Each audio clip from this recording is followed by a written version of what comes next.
கலைஞர் மகளிர் உரிமை தொகை 1,31,00,000 தாய்மார்கள் பயனாளிகளுக்கு இது போயிருக்கு.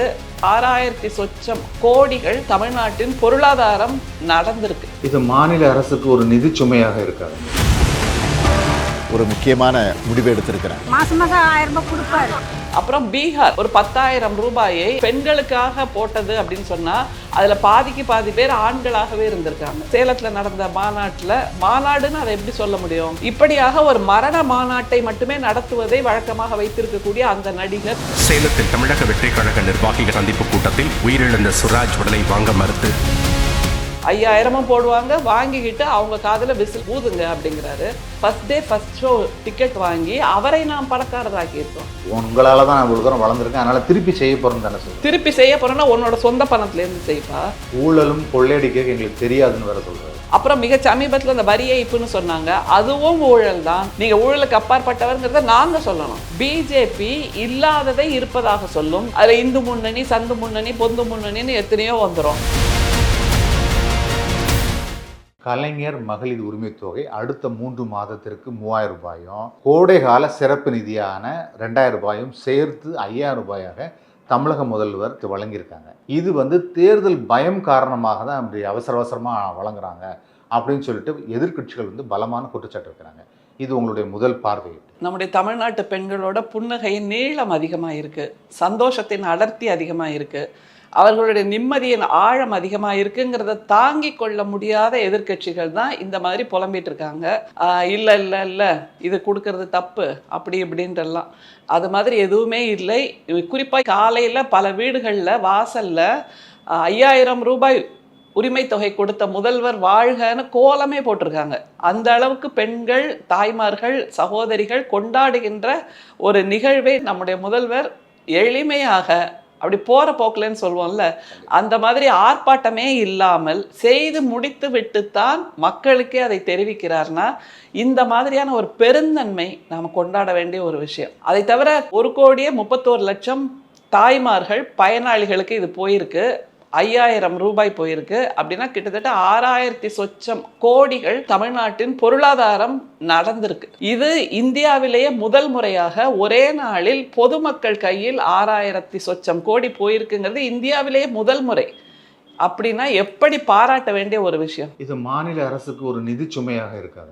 அந்த நிதி சுமையெல்லாம் எதுவும் கிடையாது. இதுல என்ன நிதி சுமை? அந்த பயனாளிகளுக்கு போய் சேருதுன்னா அது திரும்பவும் நம்முடைய சமூக பொருளாதாரத்துல தானே கலக்க போகுது. அவங்க ஒன்றும் இரும்பு பெட்டியில பூட்டி வச்சுக்க போறது இல்லை கடுகு டப்பாக்குள்ள போட்டு வச்சுக்கிறது இல்லை. அப்படி வச்சா அது குட்டி போடாதுன்னு தெரியும், அவர்களுக்கான எந்த பயனையும் விளைவிக்காதுங்கிறது தெரியும். அதனால இது மீண்டும் சமூக பொருளாதாரத்தில் தான் போய் சேரும், கலக்கும். அதை தவிர கிராம பொருளாதாரம், ராமராஜ்யம்னு காந்திஜி சொன்னது இதை தான். அது கிராமராஜ்யம், அதுதான் ராமராஜ்யம்னு காந்திஜி சொன்னார்னா கிராமங்கள் பொருளாதாரத்தை உயர்த்த வேண்டும், கிராம மக்களின் கையில் பணப்புழக்கத்தை உருவாக்க வேண்டும்ங்கிற அந்த திட்டத்தை தான் நம்முடைய முதல்வர் நிறைவேற்றி காட்டியிருக்கிறார். அப்படிங்கிறது மிக முக்கியம். எதிர்க்கட்சி திரு எடப்பாடி அவர்களும் தமாக தலைவர் திரு விஜய் அவர்களும் இது தேர்தல் பயத்தால மட்டுமே அறிவிக்கப்பட்டது, பணம் வழங்கப்பட்டிருக்கிறது அப்படின்னு ஒரு குற்றச்சாட்டு இருக்காங்க. தேர்தல் பயத்தால் அப்படின்னா அவங்க கிட்ட ஒரே ஒரு கேள்விதான் இருக்கு. ஒன்று, மகாராஷ்டிரால நடக்க வேண்டிய தேர்தலை தள்ளி வைத்து தேர்தல் ஆணையத்தின் சூழ்ச்சியின்படி நடக்க வேண்டிய மாதத்தில் நடத்தாமல் தள்ளி வைத்து ஒரு 6 மாத காலம் இந்த மாதிரியான ஒரு உதவித்தொகையை அங்கே உள்ள பெண்களுக்கு கொடுத்து விட்டு அப்புறம் தான் தேர்தலையே அறிவிச்சாங்க. அது சரியா அப்படிங்கிறத முதல்ல கேளுங்க. அப்புறம் பீகார், அதில் தேர்தலுக்கு 2 நாள் முன்னாடி முதல் நாள் மட்டும் ஒரு 10,000 ரூபாயை அங்கே இருக்கக்கூடிய பெண்களின் கணக்கில் கொண்டு போய் போட்டார்கள். எதுக்குன்னா பெண்களை தொழில் முனைவோராக்குறோம் அப்படின்னு. தேர்தல் வாக்குறுதியில் இருந்தது இல்லை மேடம்? தேர்தல் வாக்குறுதியில் இருந்ததா இல்லையாங்கிறது வேற விஷயம். தேர்தலை அறிவித்த பின்பு அவர்கள் இதை செய்தார்கள். பிஃபோர் கோட் ஆஃப் கான்டக்ட் இல்ல, கோட் ஆஃப் கான்டக்ட் வந்தாச்சு, தேர்தலையும் அறிவிச்சாச்சு. அது பிஜேபி அல்லது நம்முடைய பிரதமருக்கு எந்த கோட் ஆஃப் கான்டக்ட் இருந்தால் என்ன, எந்த சட்டம் இருந்தால் என்ன, அதெல்லாம் முறிச்சு போட்டுட்டு மக்களின் நலனுக்காக செய்கிறேன் அப்படின்னு செய்கிறதால அவரோட குணம். அதனால் 10,000 ரூபாயை போட்டார்கள். அது சரியா அப்படிங்கிறத கேளுங்க. அதில் மிக முக்கியமான குளறுபடி என்ன தெரியுமா? அந்த 10,000 ரூபாயையும் பெண்களுக்காக போட்டது அப்படின்னு சொன்னால் அதில் பாதி பேர் ஆண்களாகவே இருந்திருக்காங்க. அதையும் இப்போ தான் ஆடிட்டில் கண்டுபிடிச்சிருக்காங்க. அதில் இன்னொரு சிக்கல் என்னென்னா, இந்த 10,000 ரூபாய் போட்டதை வைத்து அவர்கள் என்ன தொழில் ஆரம்பித்தார்கள், அதை எப்படி விருத்தி செய்கிறார்கள்ங்கிற ஆடிட்டிங்லாம் நடக்குமோ 6 மாதத்தில். அப்போது அதெல்லாம் நடந்தால் தான் திரும்ப உங்களுக்கு ஏதோ ஒரு கடன் கொடுப்பேன் அப்படியான பல சிக்கல்களை, இடியாப்ப சிக்கல்களை கொண்டு வந்திருக்கிறார். நல்லது தானே மேடம்? ஆமாம், ஆடிட்டிங் பண்ணுறது நல்லது, அதை யாருமே குறை சொல்லலை. ஆடிட்டிங் பண்ணதுனால தான் பெண்களுக்கு பதிலாக ஆண்களுக்கு போய் சேர்ந்துருக்குங்கிறத கண்டுபிடிச்சிருக்காங்க. இப்போ அந்த ஆண்கள்கிட்டேருந்து 10,000 ரூபாய் திருப்பி கொடுன்னு சொன்னால் அந்த ஆண்கள் என்ன சொல்கிறாங்க, நாங்கள் போட்ட ஓட்டை திருப்பி கொடு அப்படிங்கிறாங்க. இது லாஜிக்கான ரீசனிங் தானே. ஸோ உன்னோட ஓட்டை நான் உனக்காக போட்டேல அதை எனக்கு திருப்பி கொடு அப்படிங்கிறாங்க. அதை தவிர நீங்கள் கேட்குறீங்க ஆடிட் பண்ணால் சரிதானே அப்படின்னு. நம்ம யாருமே அதை மறுக்கலை.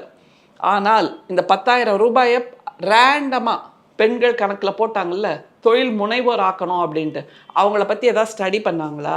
அவங்களுக்கு ஏதாவது நோஹோ கொடுத்தாங்களா? அவங்களுக்கு ஏதாவது ஸ்ட்ராட்டஜி சொல்லி கொடுத்தாங்களா? எதையுமே சொல்லித்தராமல் அவங்களுக்கான முதலீட்டுக்காக ஒரு பணத்தை கொடுத்துட்டு இதை வச்சு நீ என்ன பண்ணணும்னே அவங்களுக்கு தெரியாது. அந்த அளவுக்கு அறியாமையில் இருக்கக்கூடிய எளிய கிராமத்து மக்கள் அவங்களுக்கு கொண்டு போய் கொடுத்துட்டு அவங்க ஓட்டை விலைக்கு வாங்கினாரா அல்லது அதை பெற்றாரா, எப்படி பெற்றாருங்கிறதெல்லாம் வேற விஷயம். அது நடந்ததில்லை. அப்போ எதிர்க்கட்சி தலைவர் அதையெல்லாம் பார்த்துட்டு சும்மா இருந்தாரா? இது நம்ம மாநிலத்தில் இல்லை, வேற மாநிலம், இந்தியாவுக்குள்ளே தானே நடந்தது. அப்போது அரசியல் தலைவராக அதை பற்றி குரல் கொடுக்க வேண்டியது அவரோட பொறுப்பு தானே. அது மாதிரி நேற்று அந்த சேலத்தில் நடந்த மாநாடுன்னு அதை எப்படி சொல்ல முடியும்? 10 நிமிஷம் பேசியிருப்பார், இல்லை 15 நிமிஷம் பேசியிருப்பார். அதற்காக வெட்ட வெயிலில் 4,998 பேர் வந்திருக்காங்க. 99 ஒருத்தர் வந்து செத்து போயிட்டாரு. இப்படியாக ஒரு மரண மாநாட்டை மட்டுமே நடத்துவதை வழக்கமாக வைத்திருக்கக்கூடிய அந்த நடிகர் சொல்றாரு, 1000 ரூபாய் போடுவாங்க, 2000 ரூபாய் போடுவாங்க, 3000 ரூபாய் போடுவாங்க, 5000 போடுவாங்க, வாங்கிக்கிட்டு அவங்க காதில் விசில் ஊதுங்க அப்படிங்கிறாரு. ஒரே ஒரு கேள்வி இருக்கு, அது உங்க பணம் தானே அப்படின்ற ஒரு குற்றச்சாட்டு. ஆமா, அது சரிதானே மேடம்? ஆமா, அவங்க நம்ம பணம் தான் அது. ஆனால் நம்ம பணத்தை தான் கொடுத்து first day first show ticket வாங்கி அவரை நாம் பணக்காரராக்கியிருக்கோம். அவர் 200 கோடி சம்பளம் வாங்குறாருன்னா எப்படி வாங்குறாரு? நாம் கொடுத்த அந்த ஹைப்பால், நாம் உழைச்சி கொடுக்குற அந்த 1000 ரூபாய் டிக்கெட்டால் வாங்கியிருக்கோங்கிறது புரியாமல் இது உங்கள் பணம் தான் அப்படின்னா, எங்கள் பணத்தால் தானே நீயும் பெரிய சூப்பர் ஸ்டார் மாதிரி நினச்சிட்டு இருக்க. அதான் நேற்று கூட்டத்தில் கூட சொன்னார், உங்களால் தான் நான் இவ்வளோ தூரம் வளர்ந்துருக்கேன், அதனால் திருப்பி செய்ய போகிறேன்னு தானே சொல்லுங்கள். திருப்பி செய்ய போகிறேன்னா உன்னோட சொந்த பணத்துலேருந்து செய்ப்பா, அல்லது உன்னுடைய கருத்தியலை முதல்ல கொடு. கருத்தியலே கொடுக்கலையே, கருத்தையே சொல்லலையே, கொள்கையே சொல்லலையே, அது எதையுமே சொல்லாமல் நீங்கள் எதுக்காக நிற்கிறீங்க? For what policy you are standing for or standing அகெயின்ஸ்டுங்கிறதே முதல்ல சொல்லணுமா இல்லையா? What is your conviction? What is your ideology? What Tamil Nadu you are going to create? அந்த கேள்விக்கே பதில் இல்லை. அப்புறம் இன்னொன்று சொன்னார், வீட்டை விட்டு வெளியில் வான்னு சொல்கிறோம், தமிழ்நாடே என்னுடைய வீடு தான் அப்படின்னா, உங்களுக்கும் தமிழ்நாடு தான் வீடு, எனக்கும் தமிழ்நாடு தான் வீடு. இது எல்லாம் சிறுபிள்ளைத்தனமான வாதமாக இருக்கிறது. முதல்ல டைவர்ஷன் பாலிடிக்ஸாக அவர் பண்ணிட்டு இருக்கார். ஒரு கேள்வியை வைக்கிறோன்னா அதற்கான பதிலை சொல்லணும். அது எதுவுமே சொல்லாமல் ஒரு டைவர்ஷன் பாலிடிக்ஸை பண்ணிட்டு இந்த மாதிரியே மக்களை குழப்பி கொண்டு இருக்கின்ற அந்த வேலையை கைவிடணும். அதை தாண்டி நம்முடைய முதல்வர் அவர்களின் இந்த கலைஞர் மகளிர் உரிமை தொகை, அதுக்கு வரலாம். எவ்வளோ அருமையான திட்டம் தெரியுமா? மாதம் நம்முடைய பெண்களுக்கு நம்முடைய முதல்வரின் இந்த திட்டத்தால் கிடைக்கின்ற அந்த நிம்மதி, ஆசுவாசம், இதைத்தான் நம்ம முந்தி ஒரு நிகழ்வுலையும் பேசினோம். டோப்பமைன் ஸ்டேட் அப்படின்னு நம்ம ஒரு வார்த்தையை பயன்படுத்தினோம். இந்தியாவிலேயே டோப்பமைன் ஸ்டேட்டாக இருக்கக்கூடியது தமிழ்நாடு தான். டோப்பமைன் எப்போ நம்ம உடம்புல சுரக்கும் அப்படின்னா, ஒரு நிம்மதி, ஒரு நம்பிக்கை, இதை இறுக பற்றி கொள்ளலாம் அப்படிங்கிற ஒரு தைரியத்தை கொடுக்கக்கூடிய ஒரு நிகழ்வு, அல்லது ஏதோ ஒரு கமாடிட்டி, அதன் மூலமாக எனக்கு ஒரு உயர்வு கிடைக்கும், என்னுடைய வாழ்க்கையை நான் உயர்த்தி கொள்ளலாம் என்கின்ற போது அந்த டோப்பமைன் உடம்புல சுரக்குங்கிறது மருத்துவர்கள் சொல்வது. மாதம் வர கிடைக்கும். அந்த அந்த ஒரு நம்பிக்கை இருக்குல்ல. இந்த காணொலியில ஒரு பூக்காரம்மா பேசுறாங்க, அவுடேயா அதனால ரோஸ் எல்லாம் அதிகமா விற்குமா, அதனால நான் ரோஸ் வாங்கணும்னு போனேன் மார்க்கெட்டுக்கு, விலையெல்லாம் ஏறி போயிடுச்சு, 2000 ரூபாங்கிறாங்க. நான் என்ன பண்றதுன்னு தெரியாம அழுதுட்டு இருந்தேன். பார்த்தா காலையில் நம்ம முதல்வர் ஐயா ரூபாய் போட்டார். எனக்கு ரொம்ப சந்தோஷம். இத்தனைக்கும் அவங்க என்ன தெரியுமா இன்னொன்று சொல்கிறாங்க, பல பெண்கள் பேசுகிறாங்க. அதில் இன்னொரு அம்மா சொல்கிறாங்க, நான் அம்மாவுக்கு தான் வாக்களித்துட்டு இருந்தேன், ஆனால் என்னோட சோகத்தை, என்னுடைய தனிமையை, என்னுடைய கவலையை, என்னுடைய பொருளாதார இன்மையை போக்கியவர் நம்முடைய முதல்வர், அதனால் இப்போல்லாம் நான் அவருக்கு தான் வாக்களிக்கிறேன் அப்படின்னு சொல்கிறாருன்னா, இந்த நிம்மதி, இதைத்தான் நாம் திரும்ப திரும்ப சொல்கிறோம். ஆனால் எதிர்க்கட்சி தலைவரோ பிஜேபியை சார்ந்தவர்களோ இதை கேள்வி கேட்டு கொச்சைப்படுத்தி கேலியும் கிண்டலுமாக பேசுகிறார்கள் என்றால் தமிழ்நாட்டு பெண்களுக்கு ஒன்றை தெளிவாக்க வேண்டும். இவர்கள் பார்வையில் இந்த 1000 ரூபாய் உதவித்தொகை அல்லது உரிமை தொகை என்பது கேலி பொருளாக இருக்கிறது, கிண்டல் பொருளாக இருக்கிறது. அப்படிப்பட்டவர்களை நாம் முற்றிலும் ஒதுக்கி தள்ள வேண்டும் என்பதைத்தான் மீண்டும் நாம் தமிழ்நாட்டு பெண்களுக்கு சொன்னோம். அதே மாதிரி தாவக தலைவர் சேலம் மாநாட்டில் பேசும் பொழுது எல்லாரும் கொடுக்குற ரூபாயும் வாங்கிக்கோங்க, அது உங்கள் பணம், அதை வாங்கிட்டு ஓட்டை வந்து விசில் சின்னத்துக்கு போடுங்கன்னு சொல்லியிருந்தாரு. இதுதான் ஆரம்பத்துலேருந்து நம்ம சொல்லிட்டு இருக்கோம். He is totally misleading his கேடர்ஸுங்கிறது இதுதான். ஏன்னா எதற்காக நான் உங்களுக்கு வாக்களிக்கணும்? அந்த தொண்டர்கள்ட்ட ரசிகர்கள்ட்ட போய் கேட்டிங்கன்னா அதெல்லாம் எங்களுக்கு தெரியலைங்க, சொல்ல தெரில. ஆனால் அவர் வந்தால் ஒரு மாற்றத்தை உருவாக்குவார். என்ன மாற்றத்தை உருவாக்குவார் அது சொல்ல தெரில. ஏற்கனவே பைபோலார் பாலிடிக்ஸ் தானே இருக்கு. ஒன்று ஏஐடிஎம்கே, அப்புறம் நான் டிஎம்கே. இதை தாண்டி ஒரு மூணாவது ஒரு ஆட்சி அமைகிறது மக்கள் சில பேர் எதிர்பார்க்கத்தானே செய்வாங்க. இல்லை பைபோலார் தாண்டி இவர் வந்து அவ்வளோ பெரிய சக்தியாக நிற்கிறாரா? முதல்ல அதை சொல்லுங்க. எனக்குமே அவருடைய கருத்தியல் என்னன்னு தெரிஞ்சுக்கிறதுல ஆர்வம் இருக்குது. பட் அதையே சொல்ல மாட்டேங்கிறாரு. இப்போ எனக்கு ஒரு கருத்தியலில் குறைபாடு இருக்குது அப்படிங்கிறப்ப அதை நிவர்த்தி செய்வது மாதிரி இன்னொரு கருத்தியல் யார் சொல்கிறார்? இந்த பிரச்சனை இருக்குது, இதற்கான தீர்வை யார் சொல்கிறார்னு தேடுவோம்ல. அதுதானே அரசியல், அதுதானே கட்சிகள். அப்படிங்கிறப்ப இவர்கிட்ட எந்த தேவைக்காக நம்ம போனோம், எந்த தீர்வுக்காக நம்ம போனோம்? இல்லைப்பா இது சரியில்லை, இந்த ரெண்டுமே சரியில்லை, அப்போ இவர் செய்வார் அப்படிங்கிற அந்த தீர்வை இவர் எதுக்கு சொல்லியிருக்காரு? அதை முதல்ல சொல்லுங்க. ஊழலும் கொள்ளையடிக்க எங்களுக்கு தெரியாதுன்னு வேற சொல்றாரு. ஆமா, இவர் ஊழலுக்கு அப்பாற்பட்டவர். ஊழலுக்கு அப்பாற்பட்டவர். அதெல்லாம் வாய் வார்த்தையா சொல்ற இந்த மாதிரியான மாயாஜால வார்த்தைகள்லாம் கேட்டு கேட்டு புளிச்சு போச்சு. நான் அதை ஏற்கனவே பல முறை சொல்லியிருக்கேன். ஊழலுக்கு அப்பாற்பட்டவராக இருக்க வேண்டும் என்றால் உங்களுடைய திரைப்படம் வெளியாகும் போது அங்கே நடக்கக்கூடிய ஊழலும் ஊழல் தான். அப்புறம் மிக சமீபத்தில் அந்த வரி ஏய்ப்புன்னு சொன்னாங்க, அதுவும் ஊழல் தான். தனிநபர் ஊழல் தானே அது. கட்சிகளை மட்டும் ஊழல்ங்கிற பட்டியலையும் கொண்டு வரணும். தனிநபரும் நேர்மையாக இருக்க வேண்டும். அப்போ இவர் அது மாதிரி இல்லைங்கிறது புரியுது. அப்போவே இல்லைங்கிறப்போ நீங்கள் எப்படி இனிமேல் வந்து செய்ய போகிறீங்க? இனிமேல் உங்களுக்கு நீங்களே நற்சான்றிதழ் கொடுத்துப்பீங்களா? நீங்கள் ஊழலுக்கு அப்பாற்பட்டவர்ங்கிறத நாங்கள் சொல்லணும், பொதுமக்கள் சொல்லணும். தனக்குத்தானே எல்லாத்தையும் பண்ணிக்கிறாரு.